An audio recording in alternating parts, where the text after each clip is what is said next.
Great. Hi, everybody. Welcome. Glad the sun is finally out.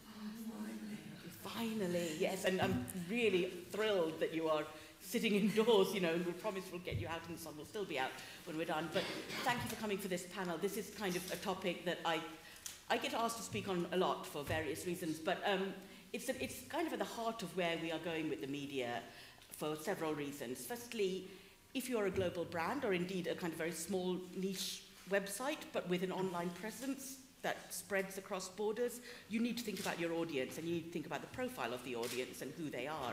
And it is utterly impossible to reach people in society unless you have people from those sections of society operating in newsrooms, choosing stories, writing stories, editing stories, getting the stories out there. So diversity is not just about ticking certain boxes, it's about kind of core business strategies, about core audience strategies.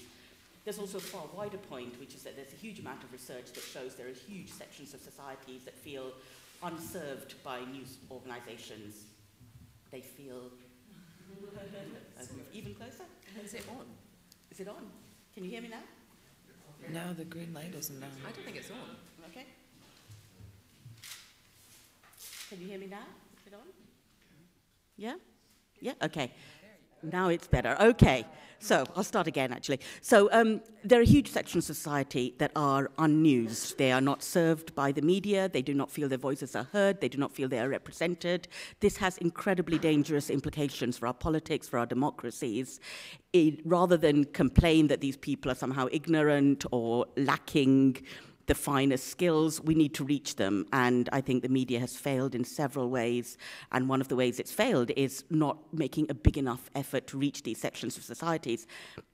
And Alexandra Borchardt, who is the Director of Leadership Programs at the Reuters Institute, has been doing incredibly important work on this and has looked at the role of diversity and the role of sustainability in newsrooms. How do you attract the right kind of talent? How do you keep them? How do you make sure that these people stay motivated and how these people reach out in society to the people who we need to come back into the fold to build trust, build communications. So what I'm going to do is hand over slightly to Alexandra so she can present the early findings of her research. And then I'll do a Q&A with Joanna Webster, who's managing editor of strategy and operations at Reuters. Reuters has been one of the most innovative, forward-thinking companies in this region in every single area, in gender, in LGBT, in mental health, in career development, you know, in recruitment, retention. Reuters as a brand has kind of thought about this at every level.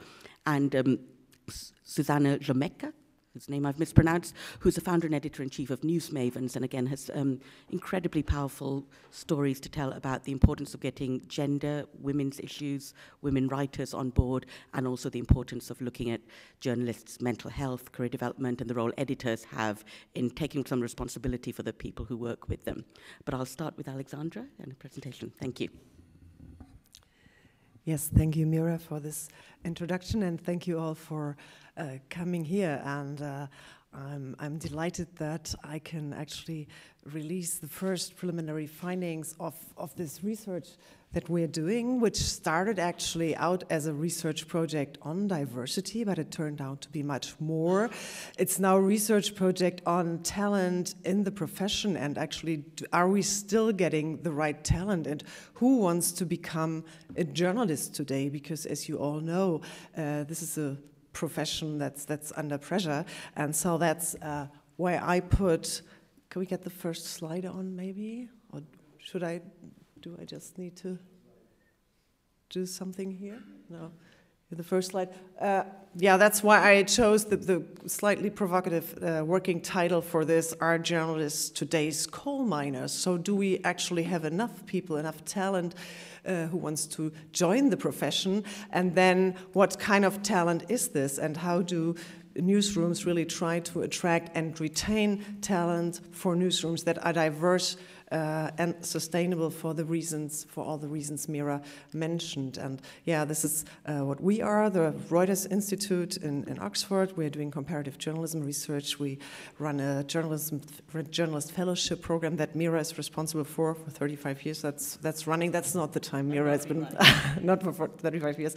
And we do executive education and leadership development. That's the stuff I'm running. Yes, journalism, to be a journalist can be dangerous. It's a dangerous profession. Yeah, there's been a lot of talk about this also here at this conference, and these are, journalists who got sort of killed in action. You all know these names. So it's always been dangerous, but actually, dangerous for some journalists who work at the front lines. But what we feel, and that's one of our assumptions, is that it's actually an endangered profession. Or is it an endangered profession is the core question of our research. And here I put up some data. For example, you can see the job curve, and this is just an example from the US, where you could see that the jobs in newsrooms went down quite drastically, and that hasn't been compensated by the number of jobs increasing in digital-born outlets, and as you all know, even the digital outlets laid off people recently. So that's kind of scary. And on the other side, the chart is about salaries of journalists in Germany, and you see salaries of journalists. That's the sort of the brown curve, and the curve up there is about salaries in the whole German economy. So you can see that, you know, salaries for journalists have developed below the chart for the rest of the economy, and also they've taken quite a dip. So is it really attractive to become a journalist these days? And there are several reasons why it might not be as attractive any longer. For example, there are new competitors, and if I talk to people from different newsrooms, particularly attracting digital talent is really tough, because there are these platform companies that are quite more attractive because they have more attractive salaries, but also more attractive work-life balance. For example, working in a newsroom is really a struggle, and you are on for 24 hours, and you can't do home office all the time or whatever. So it is really a challenge to keep people excited about becoming journalists. There are different heroes today. I mean, it used to be like, you know, the on-air, the war correspondent used to be a hero, sort of, or the anchor, primetime anchor from TV. That might still be, for some young people, might still be a hero, but others feel like, oh, you know, I might as well be an influencer, because it's sort of effortless fun, and you know, why should I put all this work into this? There's the trust debate that's eroding confidence in journalism, and journalists are facing much more hostility these days, so why should they even become journalists when they just, you know, face hostility? And last but not least, demands are increasing to do everything all the time, to change all the time. There's all these struggles about cultural change in newsrooms. You have different skill sets. It's not enough if you're just, you know, good at writing a great story any longer. So there's all these struggles. So yeah, why should you become a journalist? So assumption number one, the talent challenge will be the next big challenge for journalism. And as you all know, if we don't have talent, then we can't produce the journalism where we can charge our customers for, then we won't have a business model. So it all is linked to talent. And actually, we ran this Trends and Predictions. We do run this Trends and Predictions survey every year. And for the first time, Nick Newman, who does it, put in a question on talent this year. And these numbers are kind of concerning. We asked about 200 media leaders in many different countries, what are your major concerns, and what about the concern about talent and diversity in your newsroom? And actually, 3/4 said that retaining talented staff is really one of the most important issues that they have, and attracting talent, almost the same importance attached to here, and 62% said staff burnout is a really important issue and they're struggling with this, and the level of diversity in the newsroom was a concern for 56% of respondents. That was up 10 percentage points over last year. We had that question last year. So these numbers are, you know, showing you, telling you that there's really an issue here. Assumption number 2 of our research project was diversity in the newsroom will be decisive to regain trust, and Meera said something about this already, and I just put a picture here. This is some of our journalist fellows, and we had Marty Barron, editor-in-chief of the Washington Post, visiting. So I just put this here because I felt like this would be maybe a picture that of a diverse newsroom. And when you come up with this project, with this assumption, diversity and trust, then you often get this answer, but isn't there great journalism out there? Isn't what we're doing just right? We're winning all these prizes, and there are all these great stories and investigations, so does it even matter to have diversity in newsrooms? But I mean, here are the trust numbers. They are from our digital news report, and they tell you, yeah, this is a telling story about trust, that even only every second person trusts actually in the news they themselves use. And that's actually a little bit alarming. I mean, we don't ever want to have something like 100% trust, because people have to be skeptical about the news they consume.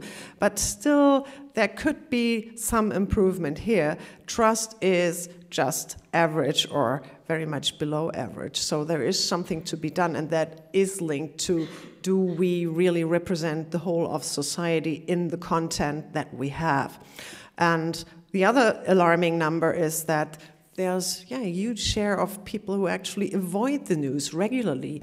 And this is from the Digital News Report 2017, and it came up with 29% of people regularly avoid the news, because actually one of the major reasons is because it gets them in a bad mood, but also because people might not feel that it even matters to them, and they don't feel represented. So this is alarming. So what can we do about this?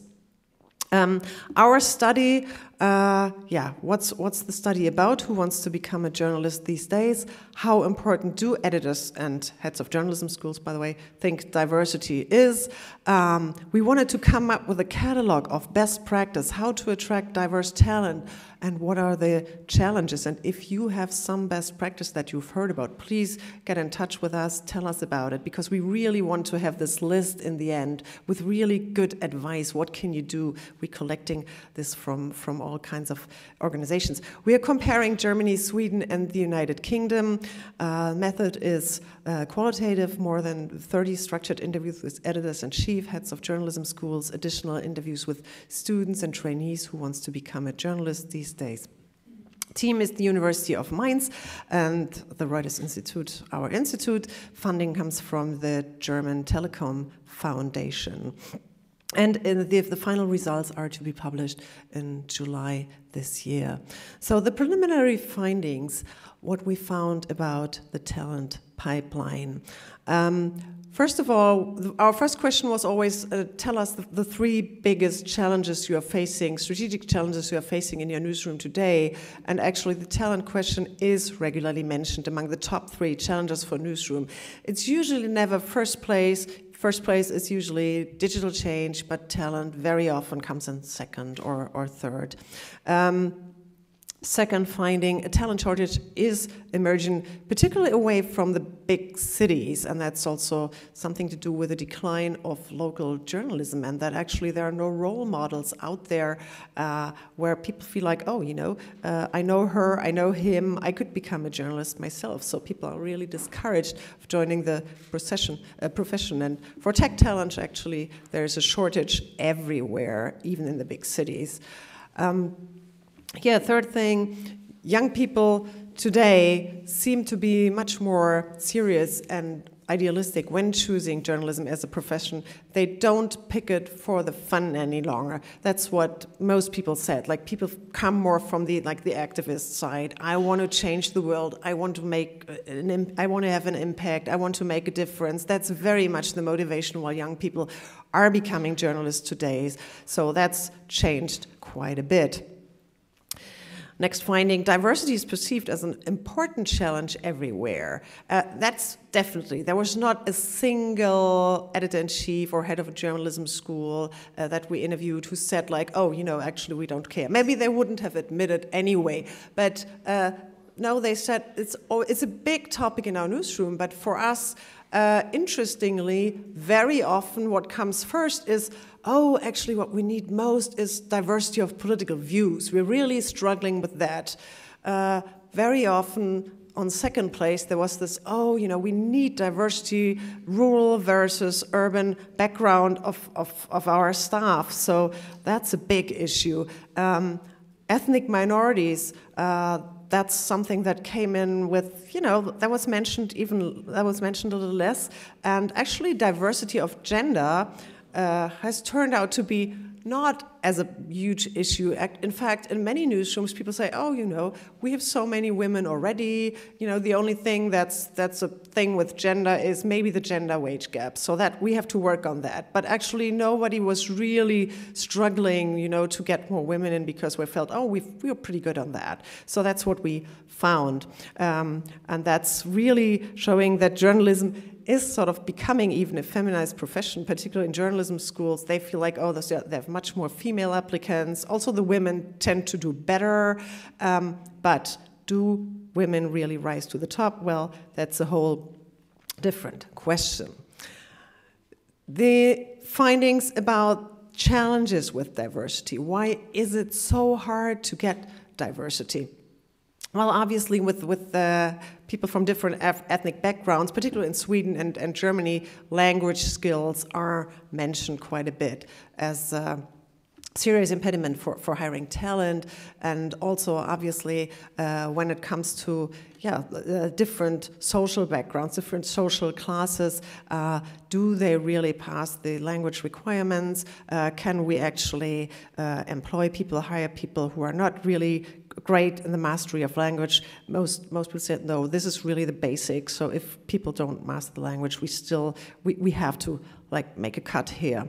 The decline of local media leads to less diverse experiences, and that's really a big topic. That there's the tendency that journalists basically come from big cities, particularly in very centralized countries, much more so like in Sweden, where everything's centered around Stockholm, or in the UK, where everything is centered around London. It's not a big problem in Germany, actually, where Germany is much more decentralized, so with the different sub-centers and different media organizations still going strong. So there is not that big a problem, but usually it used to be that the journalists came from a rural background. They made their way through the local paper, and then they sort of graduated and went to a national paper. This pipeline is drying out. So that seems to be a challenge. The next point is, if you want to go for people with different backgrounds, different ethnic backgrounds, in many cultures, families don't consider journalism to be an honorable profession.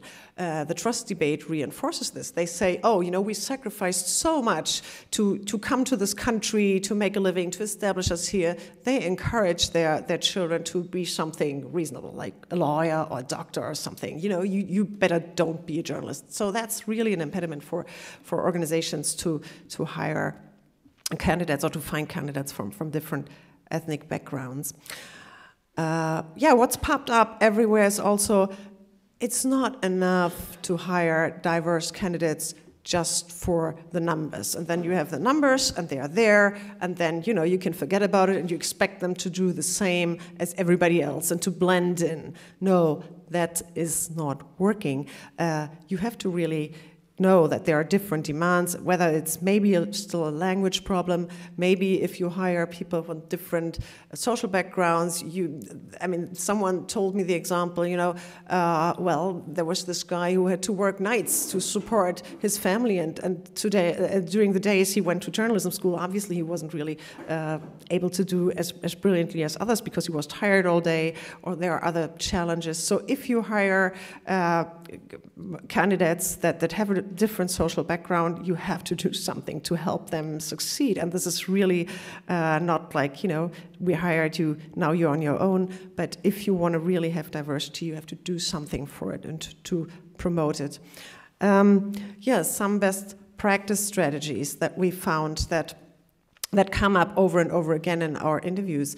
It's really important to reach out to communities rather than to wait for candidates to show up at the doorstep. And that is very different from how journalism used to work, because usually in journalism, you got these piles of applications in, and you could just select from the top, and that was it. So it's really a change of mindset in news organizations, that to reach out to the communities where they want to have candidates and to encourage people to apply, because in many communities, people just can't envision themselves to be a journalist, and that has to change.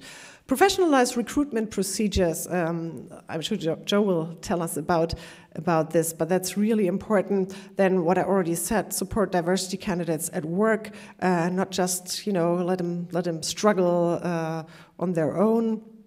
Then schemes to support minority candidates, so funding actually that helps minority candidates to succeed is important. Very, very important is a clear commitment from the top. If the commitment from the top isn't there, just forget it. You can't get anywhere, and that comes up everywhere. And it's a sad message if you work for someone who is not committed. You can try to change their minds, and sometimes you can.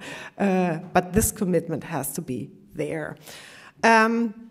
What's also interesting is that some news organizations, not that many, but some are trying out or experimenting with changing career profiles. It used to be that becoming a journalist, there was just one career track, like a trainee program, and you had to be a reporter, and you had to be good at this, you had to be a talented writer, and doing great stuff.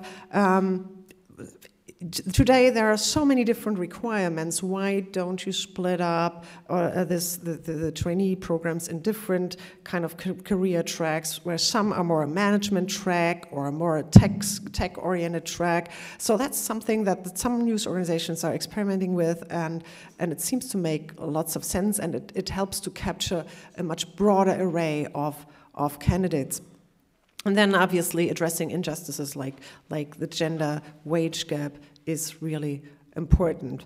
And also something that some organizations have started is reviving career tracks for non-academics. I mean, journalism used to be a non-academic profession, and then it became very academic, and actually, organizations like, for example, the BBC, or in Britain also The Sun, for example, revived career tracks that helps people who have no academic degree to succeed in the newsroom.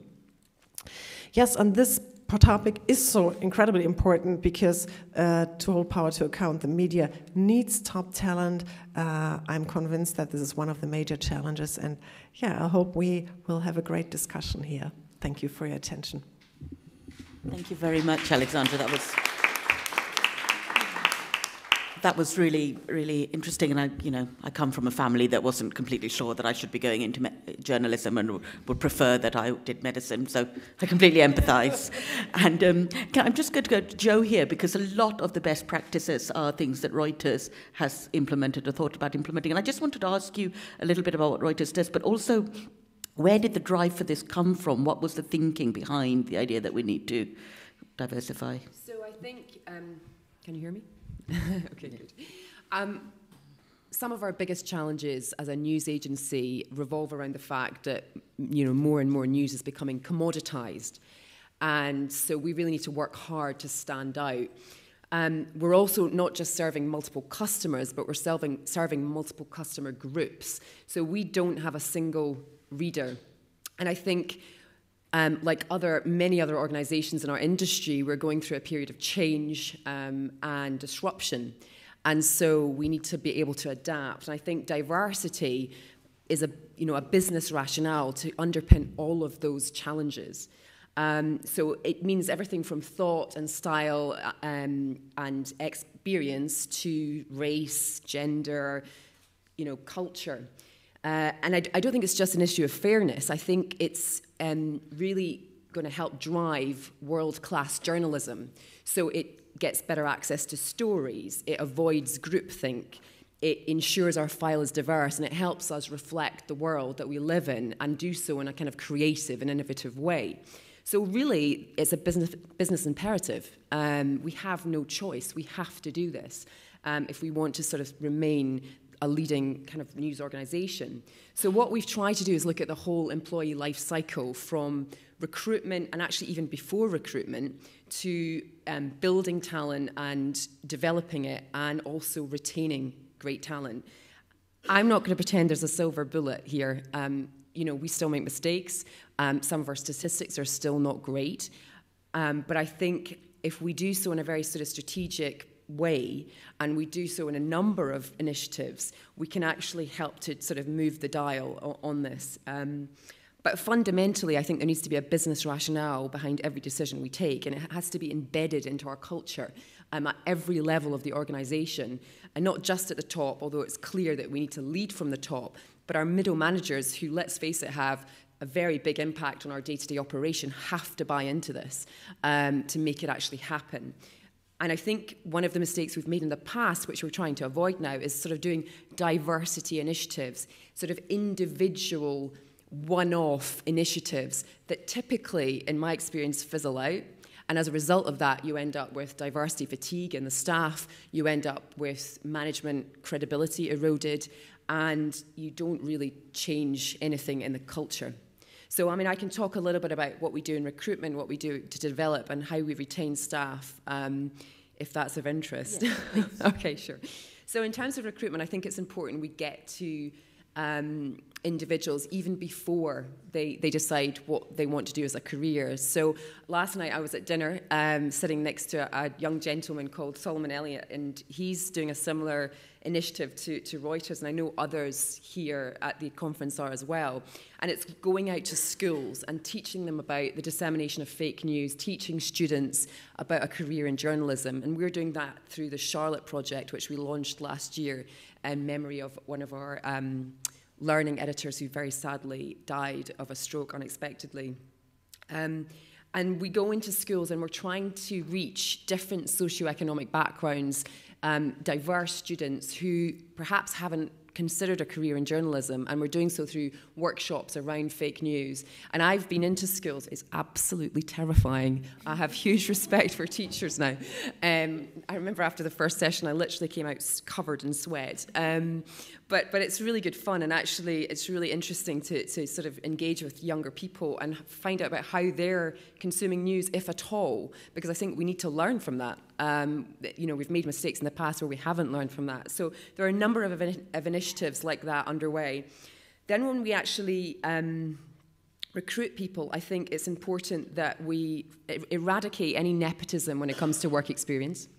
And if we can't do that, one of the things I suggest that we do is, if you want to bring in your cousin's best friend's daughter, fine, but you have to also bring in somebody from a different socioeconomic background or a diverse background who doesn't have the opportunity like this. And I think we need to have paid internships, because this problem about a kind of concentration in London, for example, and in other capital cities, it excludes regionally diverse voices, particularly with the decline of local and regional press.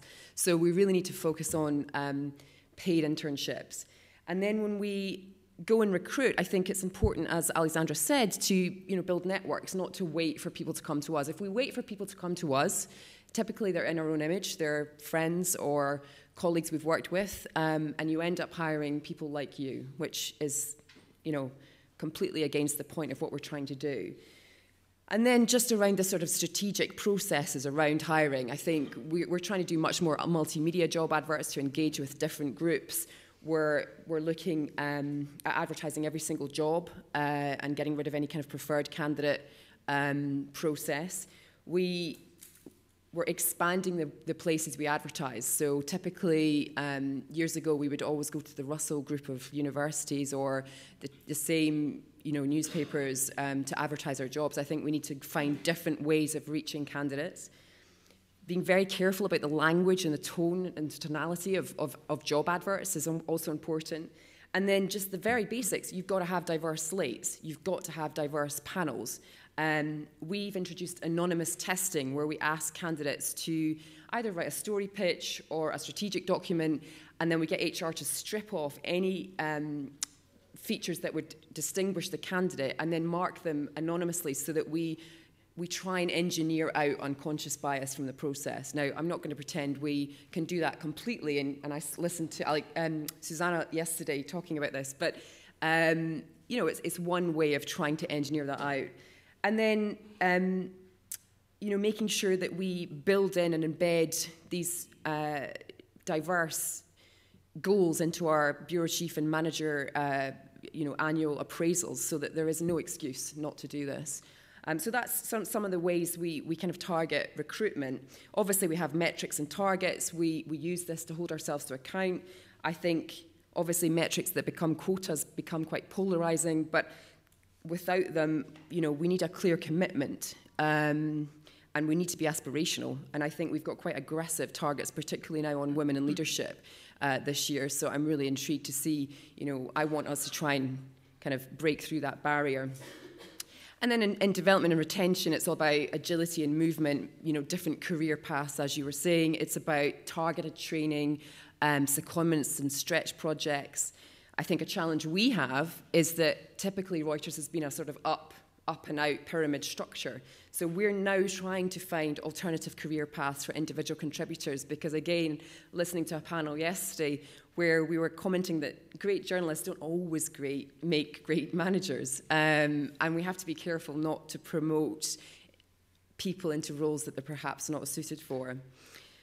And then, you know, we have many policies around supporting women into leadership, and I think I was listening to Ross yesterday on his panel about sourcing, and I think it's really important that we don't give ourselves any excuses. And one way of doing that is having men lead by example, having male champions as well as female champions. So we're trying to encourage job shares, and we've got a job share, for example, in Ireland between 2 men. We've got more and more men going on paternity leave rather than their wives, and I think it's steps like that will show women it's okay, there's no stigma around this anymore. So a number of issues, we're trying to get rid of any gender pay gap. Again, I think our statistics aren't perfect. We've got a bit of work to do on that.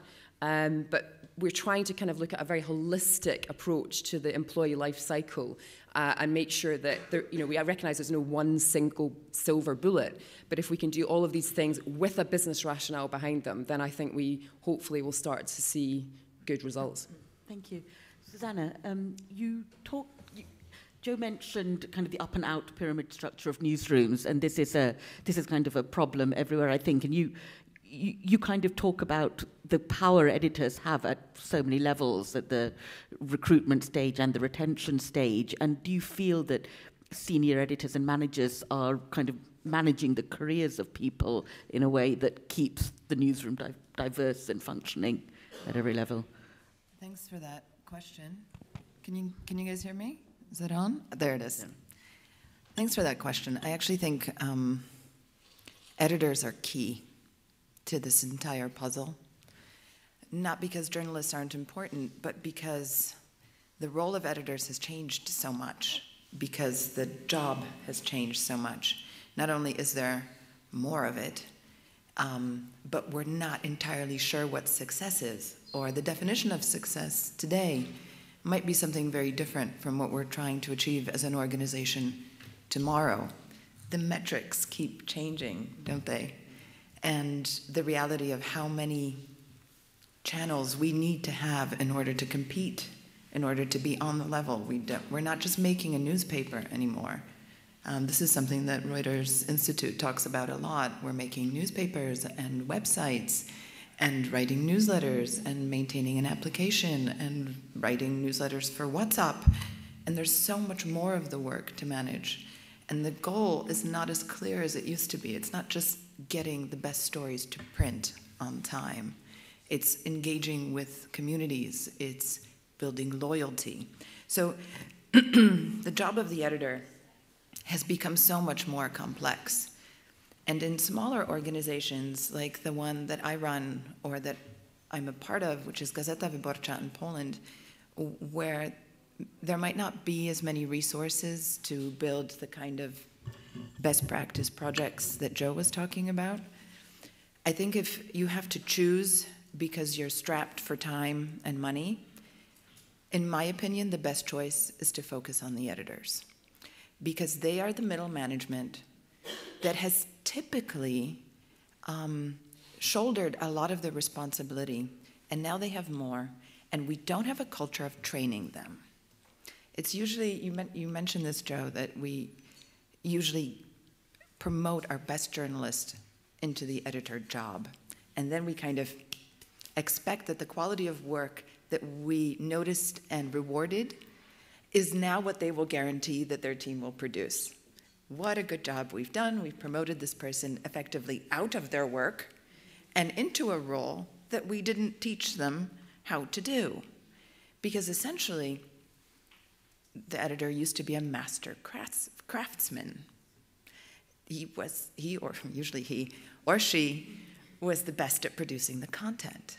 But now, their role is to hire a diverse team and make sure that they don't burn out, and essentially teach them how to work. And I don't mean teach them only how to write good stories, but teach them how to live a life where work and your personal life are in some kind of sustainable balance. And a lot of the kids that are coming in, especially the young people, regardless of where they're coming from, they're in a particularly difficult moment. And I think it was very astute from you, Alexandra, to notice that in the long term, we might not be getting a lot of talent coming in, but in the short term, we actually have a different problem. The short term is that there's an overabundance of educated journalists and an underabundance of jobs. And there's something that is so corruptible in this scenario. When you feel that posting a job guarantees a shower of qualified resumes, your motivation as an editor and as an organization to take care of those people, it's not always there, or it's not always front and center. So that's yet another challenge, how not to abuse power and not let people cycle through. I think the term is churn, right? And the thing is, another reason why I think focusing on editors is important is because managing diverse teams is hard. It's so much easier to manage a team of people that are just like me. I know what motivates them. I know what makes them happy. I can guess what their experiences have been. I don't have to, my job is easier. And managing diverse people requires a type of listening skill and a type of conflict resolution skill that we're not teaching editors, or most organizations aren't. And I think that requires something that we don't like, or that also isn't a part of our culture, which is training. Training is a best practice that the business side has been really good at, but editorial has not traditionally relied much on training. And if we're expecting to get people in the door who haven't come through the same top university socioeconomic background, if we're expecting to work with people who have different challenges, then we need to understand how. And I have just a tiny personal story about this, because diversity is also people who think differently, right?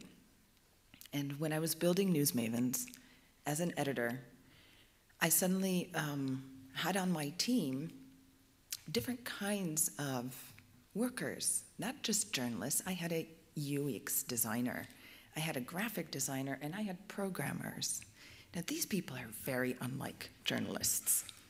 And it took me a while to figure out that the way they were communicating, the way they were really thinking about things and taking a long time was not them doing their job poorly. It was them doing their job well.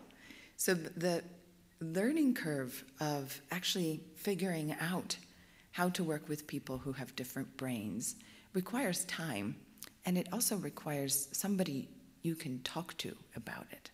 And another problem that I've noticed is that, these editors who don't get trained, they're also kind of left alone by management, because management has so many challenges to deal with that they're not they're not being as supportive as they can. They're kind of, everyone's focusing on their own challenges and goals. And one of the best there's two best practices that I can share from Gazeta Wyborcza, which I think are really clever. One of the ways that we have found to see if a journalist will fit a more managerial editor role is we try them out in a rotational role system. So we have this women's magazine called Wysokie Obcasy, where actually all the top editors on the team, they rotate being the editor-in-chief. So every issue is actually led by a different editor, which requires them to take responsibility not just for the issue, but for the team for that period. And because of this rotational process, first of all, it allows different minds to put the magazine together. So readers have learned that I love Paulina's issues, for example, but Monika Tutak's, those are not my favorite topics. And I love Anya's issues, but maybe I don't love, Agnieszka's issues as much. So we're getting diverse topics and a completely different package of content in front of people. And we're also getting the opportunity to see how people act in these leadership roles. And you can do that also with smaller projects by giving people the opportunity to lead and seeing how they do. But like seeing how they do, meaning watch them, help them, and talk to them about what that was like for them, what was difficult, what wasn't. So that's, the rotating has worked very well for us. And another thing that's worked, because Gazeta Wyborcza doesn't have a lot of money to burn on trainings right now, what they've done is they've set up an internal editors academy. And the Editors Academy is a volunteer project that we do where our most experienced editors and journalists teach the young people who are entry level. And they share knowledge, they make themselves available, and they help onboard these people. And that has proven very valuable, not only because they're mentoring the young people, but they also have an opportunity to listen to them and for the mentoring to go in the other direction. I'll open up to questions in a moment, but I just have one last question on socioeconomic factors, which you've both touched on, and part of this is dealing with people who have different educational levels, different language skills. But Jane, you've talked a little bit about how that's one of the hardest areas. Could you kind of explain why? Yeah, I think that's something that Reuters hasn't cracked yet. And typically, I mean, if you look at our trainee program for the last 30 years, a lot of the candidates came from Russell Group universities or Oxbridge. These are like the kind of classic old-style universities. Exactly. And actually what's happened is that's created a problem later in the employee life cycle. So when you have a kind of population of British people that go out to assignment and spend 20 years in different bureaus, they typically want to come back to the UK to kind of end their careers. And we end up with this sort of over-bloated population in the UK where we can't offer this sort of seniority of role that we need to. So one of the things we tried last year, which was more of an experiment, but actually I feel it may pay off, was restricting our trainee program to a specific business need, which was a kind of skills and staff shortage gap in the Middle East and Africa. So we just restricted candidates to either geographically come from those regions or have a passion in those areas. I was very worried we wouldn't get enough candidates, and we reached out to a whole new group of universities, institutions, contacts. We actually doubled our applications in that year. So it was really interesting. We typically get around 600 to 800 applications, and last year we had about 1,600. I don't know whether that's had a knock-on impact because this year we had 2,500, which creates a bit of a problem for me when I'm trying to select 5 to 10 candidates. But it was a really interesting project, and I think all of those candidates are doing really well. So that's one way we've tried to do that. But I don't think we've necessarily cracked it. I think the BBC in some instances is stripping off education from CVs when they're looking at more junior level jobs.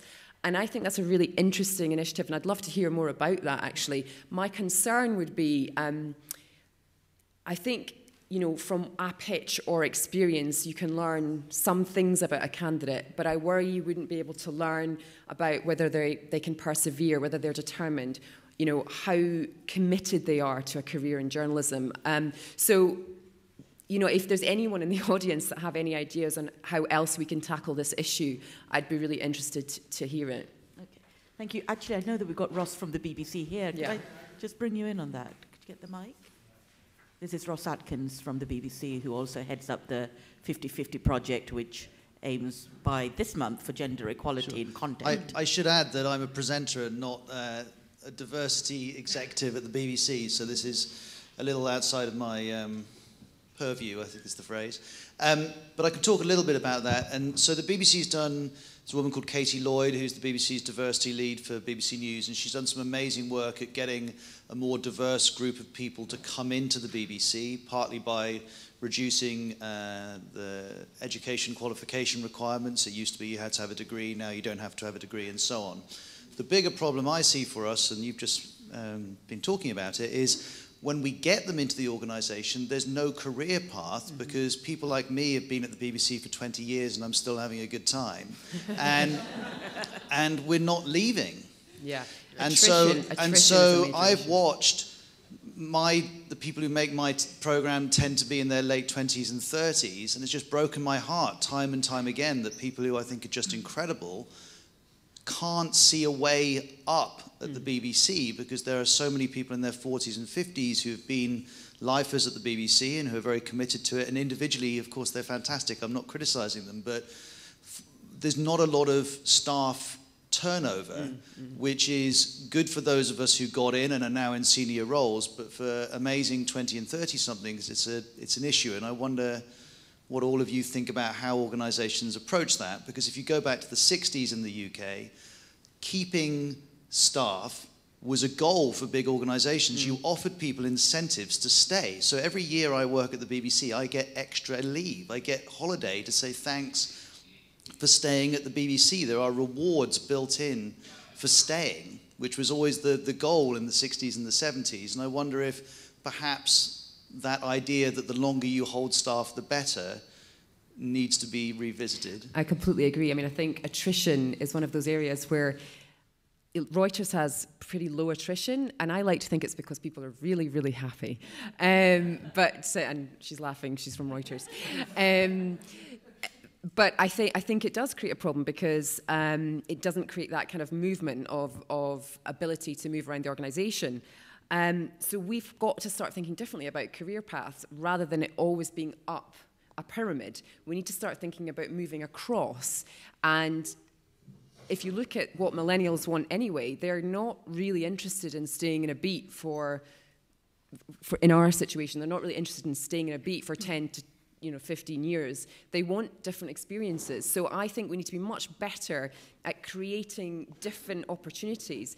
A lot of young journalists don't want to be managers. And so therefore we need to find ways of remunerating them and celebrating different types of achievements in the newsroom. And I think another problem that kind of low attrition and this kind of what you're discussing, Ross, leads to is one of our greatest strengths is also our greatest weakness, which is our legacy employees and their willingness and ability to change in a period of extreme change. So again, we need to not just support young aspiring journalists, we also need to support journalists later in their careers to allow them to adapt and create and generate new skills as well. So it's definitely an issue we're grappling with. Actually, can I make a point that what I'm seeing often in organizations that are struggling is that this is actually a strategy, getting rid of legacy employees who are making the most. I've seen this done in order for organizations to be able to hire more journalists. And clearly this is not the case with big organizations like the BBC or Reuters, but news outfits that are struggling are actually getting rid of these employees that have been lifers, that have dedicated so much of their time and life to this organization, and they're being gotten rid of because they're too expensive. And what that does is it actually lowers the diversity of experience that comes with having an age-diverse team. And there's a danger in that is happening as we kind of transition into a work culture that's starting to look like startups without the perks. Thank you, that's a very good point. I'm going to open it out to questions. There's a lady there. Thank you for the great panel. I'm Sausen. I work for a media development organization called Internews. And I just wanted to start maybe with my own experience, and I'm glad we are having this conversation about being inclusive and diversity, that it's not only morally good and we are not doing charity, it's also good for business, and there are talented people that we are missing. And I'm from a very low socio-economical background. Both my parents were illiterate, and I'm from a large Muslim family that I'm very proud of, but I used to hide it because I was scared that people would look down to me and not giving me the opportunity. And I would never have been where I am today if it was not like for fantastic people who believed in me and who gave me more to get to the position I am. And I was wondering if it's not sometimes like being inclusive and diversity, it's also building this awareness among the team that it will not happen by itself if you are not proactive about it, and you go out and you seek these talents, because there are many barriers, like from not having the confidence, not having the knowledge, the languages, the confidence, or just like not the right schools, and how we get to them so that they can also have the opportunities, and like other students that came from other backgrounds that had the parents and the connections to get them to the right good jobs. And in the organization I work, Internews, and it's a struggle, but because for me it's a personal experience and I'm very passionate about it, and by getting people who would not naturally be there, and we try to be proactive, and when we do open call, for example, for journalists to apply for trainings, working with local civil societies organization to reach out to their local communities, to help them to fill out the form, to tell them that there are these opportunities, and to take their hands, and so that they can apply for opportunities. So it's all these small steps that get people to our desk on our applications.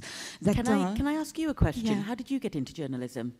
I've been I'm stubborn that I and I've been fighting by myself in front of my screen, like looking for opportunities online. So the internet helped reach you. Yeah, in a way that, and also great people who wanted to have people, diverse team, and who helped me. But some people are uncomfortable about positive discrimination, and I don't mind it. Like if otherwise, like I will not be where I am today, and it's fine. Like if we help people who need more help to get where we are, and I'm going to just bring that. That's the very important point about how do you deal in the newsroom. How do you convince the people that this isn't tokenism, that this is important?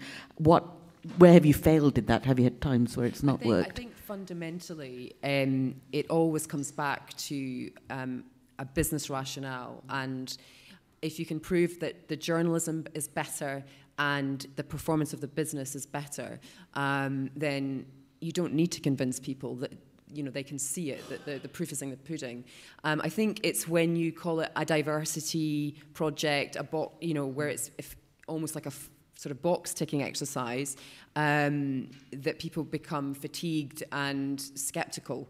And especially when those individual initiatives fizzle out and aren't embedded in the kind of process or culture, that's when you end up eroding credibility in the whole project. So that's where I would say it's absolutely imperative to have some sort of business rationale behind every decision you take.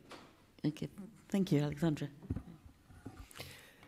Yeah, and what's really important, as I said already, is really the commitment from the top, and you have to also stick to it, because you can't just say it and then, you know, let everybody else still make the jokes and whatever, but you just have to sort of say, if there's some sort of behavior and people are laughing about it, no, this is not what we want. We want to have this diverse newsroom, and we are really not accepting this behavior. And you have to stop it right when it occurs. Because my experience, I used to be managing editor with the Süddeutsche Zeitung in Munich.